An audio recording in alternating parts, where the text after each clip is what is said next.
জনাব মোহাম্মদ সুজামবিন হক সুজা মামাকে ওনার বক্তব্য রাখার জন্য সবিনয় অনুরোধ জানাচ্ছি।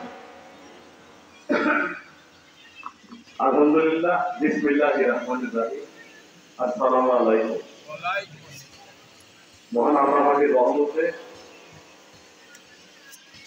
এই পবিত্র দোয়ার মাহফিলে আমাদের সকলের সম্মানিত সভাপতি, উপস্থিত শ্রদ্ধা আলমগণ, উপস্থিত আমাদের অত্র এলাকার সম্মানিত মুরব্বী মুসল্লিগণ, ছাত্র যুবক ভাইয়েরা এবং বাজারে সকল ব্যবসায়ীবৃন্দ, ঘরে আছেন মা বোনেরা, সকলকে আন্তরিক ধন্যবাদ এবং কৃতজ্ঞতা জানাই।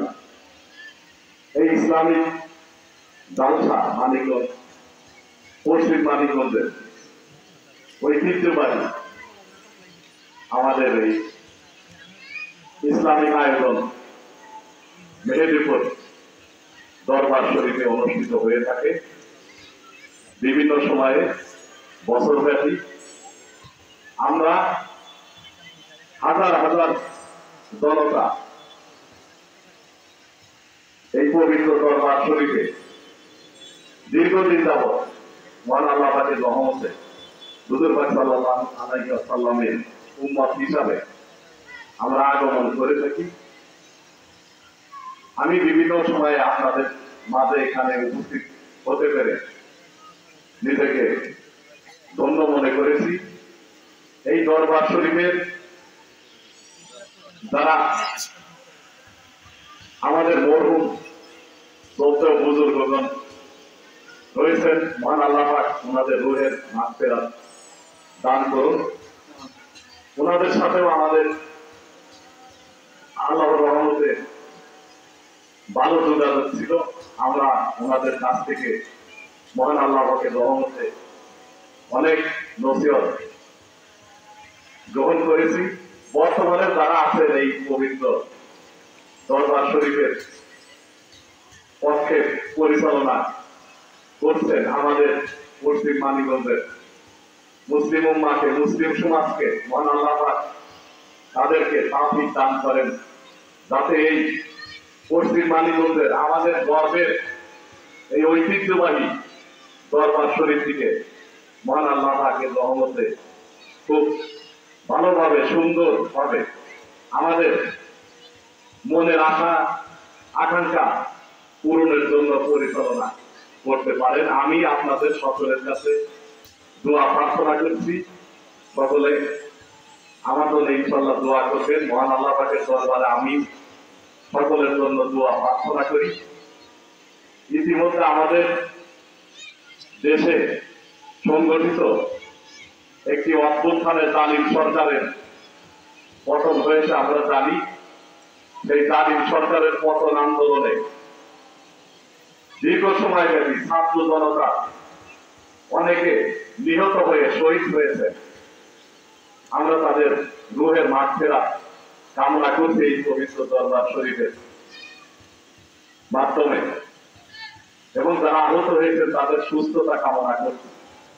মহান আল্লাহ পাক যেন তাদেরকে দ্রুত সুস্থতা দান করেন এবং মহান আল্লাহ পাক যেন বাংলাদেশকে, মুসলিম উম্মাহকে সার্বিক কল্যাণ, হেফাজত, হেদায়েত, ঐক্য, বিজয় দান করেন এবং আমাদের দেশে বর্তমানে ভয়াবহ বন্যা কবলিত দেশের দক্ষিণাঞ্চল বেশ কয়েকটি জেলায় আমাদের লাখো সংগ্রামী নাগরিকবৃন্দ অত্যন্ত কষ্টের সাথে দিনাতিপাত করছেন।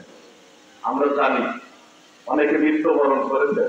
মহান আল্লাহ পাক তাদের রূহের মাগফিরাত দান করুন ইনশাআল্লাহ। এবং যারা এখন কষ্টে আছেন, পানিতে নিমজ্জিত আছেন, নানাভাবে কষ্টের দিনাতিপাত করছেন, মহান আল্লাহ পাক যেন তাদেরকে জাযাকাল্লাহ খায়ের দান করেন এবং সার্বিক কল্যাণ, হেফাজত দান করেন, এই আশাবাদ ব্যক্ত করছি। পরিশেষে আমি আমাদের মানিকগঞ্জ জেলার, শুধু মানিকগঞ্জ জেলাই নয়, বাংলাদেশের বিভিন্ন জেলা থেকে, বিভিন্ন উপজেলা থেকে এই পবিত্র দরবার শরীফে ইসলামের আহ্বানে আমাদের ধর্মপ্রাণ মুসল্লিরা এখানে আগমন করে থাকেন। এটা আমাদের মানিকগঞ্জ জেলার গর্ব। এই দরবার শরীফের মাধ্যমে দীর্ঘকাল যাবৎ অনেক ইসলামী প্রতিষ্ঠান, মসজিদ, মাদ্রাসা প্রতিষ্ঠা পেয়েছে। কাজে এই দরবার শরীফ ইনশাআল্লাহ আগামীতে আরো মহান আল্লাহ পাকের রহমত নিয়ে, হুজুর পাক সাল্লাল্লাহু আলাইহি ওয়াসাল্লামের নাম নিয়ে উম্মত হিসাবে আমরা আরো ইনশাআল্লাহ খুব সার্বিক কল্যাণের দিকে এবং মানিকগঞ্জে ইসলামের ঝান্ডাবাহী একটি ঐতিহাসিক দরবার হিসাবে আরো তীব্র ভাবে সম্মুখে এগিয়ে আনবে এই আশাবাদ ব্যক্ত করে সকলের কাছে আবার দোয়া প্রার্থনা করে আমার কথাগুলো শেষ করছি। আল্লাহ হাফেজ। বাংলাদেশ জিন্দাবাদ। আসসালামু আলাইকুম ওয়া রাহমাতুল্লাহি ওয়া বারাকাতুহু।